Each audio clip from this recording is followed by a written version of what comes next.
Hello and welcome to the Really Big Podcast with me, Seb Graham. Me, Ollie Johnson. And me, Sam Congrave. Well, what a week it has been. We've all had a great time and we're all ready to do this show. Speak for yourself. Oh, yes, Yeah. I don't have anything else in my life going on other than this podcast. We should be out there, doing things, I helping have. people. I've already started a relationship this week. Right, you want to announce this publicly on the... Well, yes. I've started a relationship with a young lady called Liz from Scotland. So this is sort of a shout-out. It's a shout-out. You've been listening to our podcast for a while now. Now I've mentioned you. Don't cry about it later. I love you.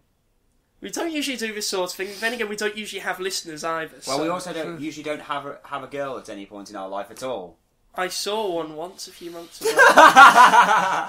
She sometimes lets me touch her. Is that what you're going to say next? No. You see them from time to time, provided they don't see you first. Yeah. Right. It's painful on the eyes, isn't it? Especially when they've got the pepper spray. Yeah. Oof. Right, let's go straight on to our news, shall we? Yes, please do. Have you heard that there was this soldier who had a son, and his son lost his football. He kicked it over the fence at school. So what this soldier did, because he was in the army, the helicopter corps, he dispatched a helicopter with a football to drop it over the school to give him a ball. Isn't that a humongous waste of the British Air Force? It's no more than the Iraq War. So basically, what you're telling me is a man had connections, so he decided not only to basically have his kid have some bragging rights, he decided to basically say, "Oh, now we lost a football. Hold on, let me call Dad. I'll get another one." Is that a helicopter? Is it stopping? Then they drop a football. It's like, and then you know. I'll tell you what. Yeah, but you know. I love your impression of a helicopter. No,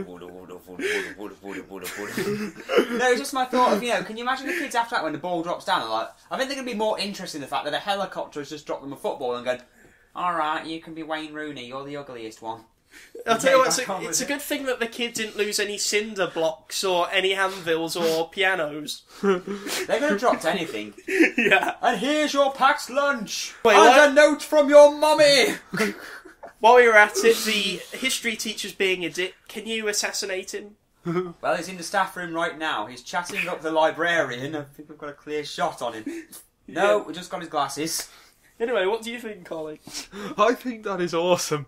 That's just, what a dad to have. Yeah, but the thing is, if you're one of those kids that's not popular, every bully at that school is going to know you've got a lunch there. Hey, you see that parachute? Yeah, he's got lunch. Let's go dap We've him got up. binoculars. It appears we've got a ration. You mean someone's just had their dad drop off their feet? Yeah.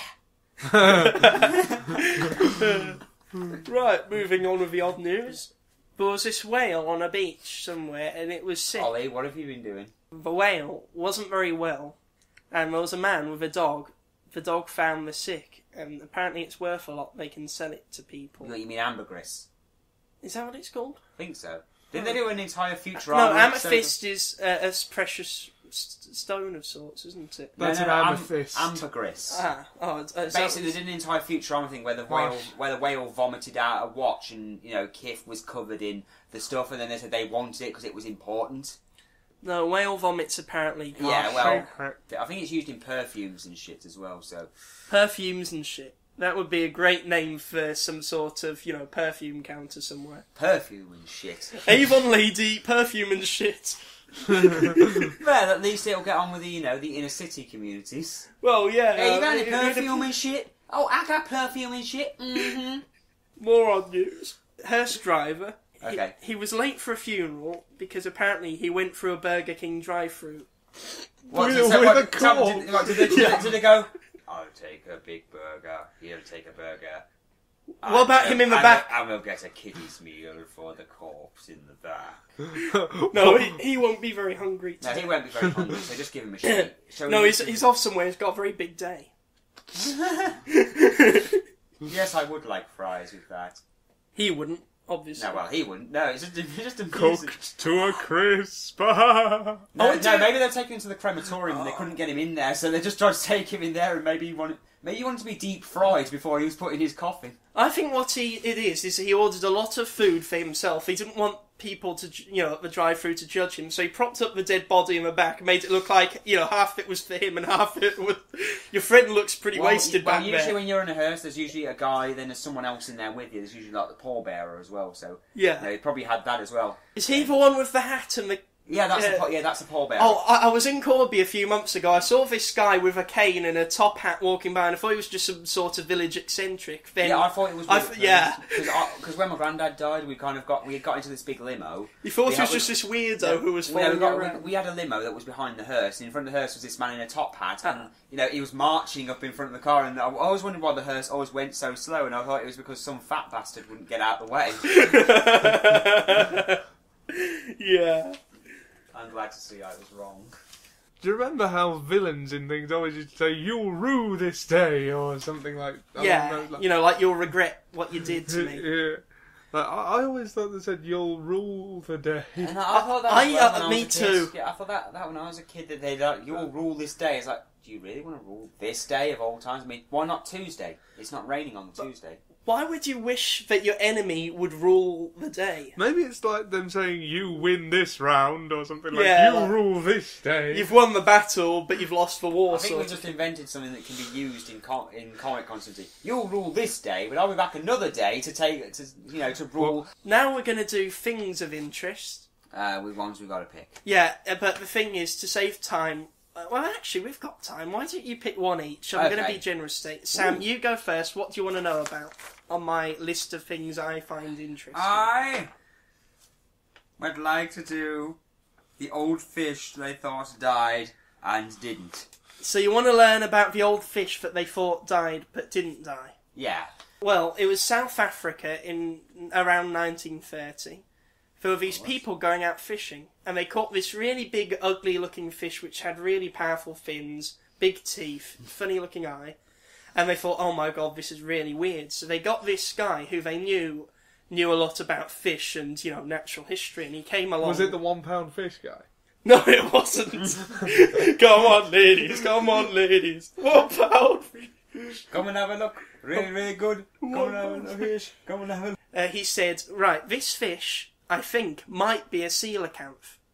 Now, do you know what coelacanths are? No, I'm not really good with fish. Right, well... Some sort of German writer fish. What? I don't get that. Mein Kampf. Oh, right. Okay. That's a very, stretchy joke. Yeah, it's a bit of a stretch. Okay, yeah, right. Anyway, the coelacanth was this fish that they found was around 400 million years old. Not the fish itself, the species. But they thought it went extinct just before the dinosaurs did. And they found out that they're still alive today. So they found a prehistoric fish? Yeah, that's still alive. And they found out there's hundreds of them, but they live in underwater caves.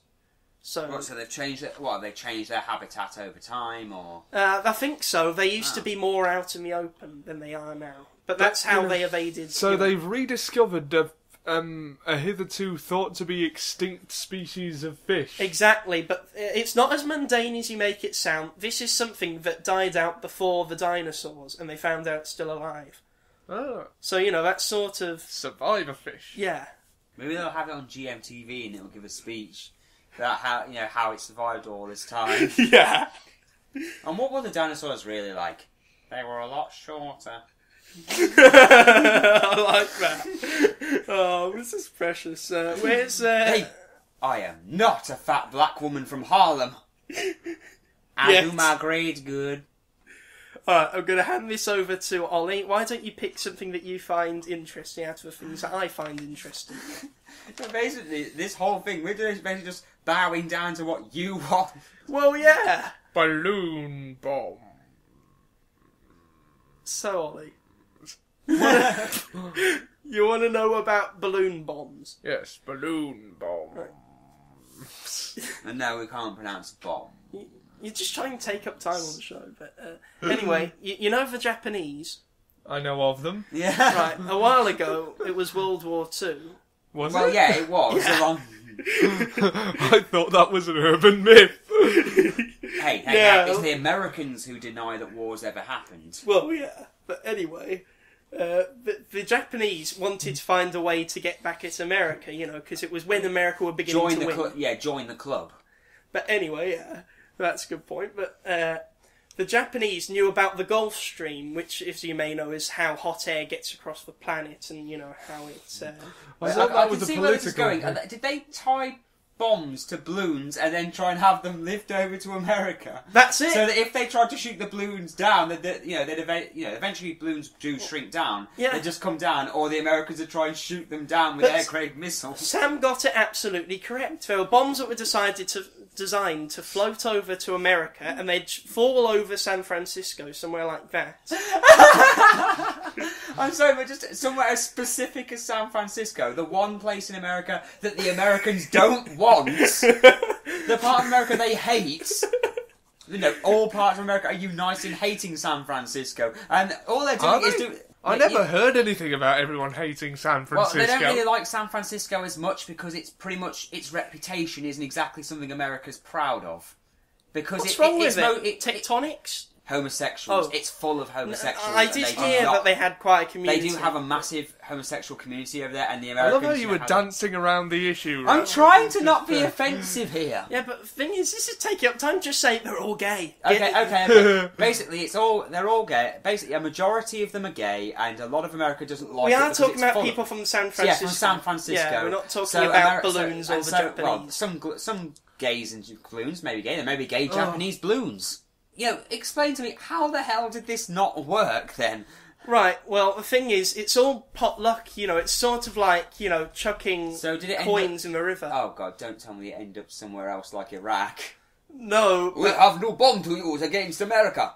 Thing is, about 2/3 of them, just fell in the ocean. What, from the dock? Release the bombs! Oh. Did they hit any of those extinct fish? Let's